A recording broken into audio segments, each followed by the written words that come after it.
காட்டின் மத்தியில் ஒரு சிறிய சிங்கம். அவனுடைய பெயர் லியோ. மற்ற சிங்கங்களைப் போல பெரியதும் வலிமை மிக்கவனும் அல்ல.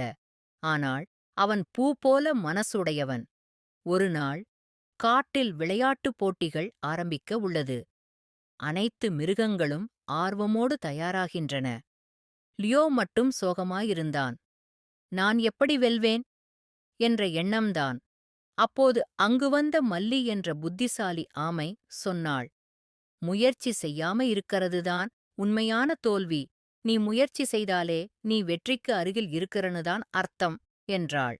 அதற்கப்புறம் லியோ தினமும் பயிற்சி செய்ய ஆரம்பிச்சான். விழுந்தான். மற்ற மிருகங்கள் சிரிச்சாங்க. ஆனா லியோ அதோட நிக்கவில்லை, முயன்று கொண்டே இருந்தான். போட்டி நாளில் லியோ வெற்றி பெறவில்லை. ஆனா அவன் தனது சிறந்த முயற்சியைக் காட்டினான். அவனுடைய கர்ஜனை முழு காட்டையும் அதிர வைத்தது. அதற்குப் பிறகு லியோ ஒரு சிறிய சிங்கம் இல்ல, தன்னம்பிக்கையுடன் வாழும் வீர சிங்கம் அப்படின்னு அவன் எல்லோராலும் பாராட்டப்பட்டான்.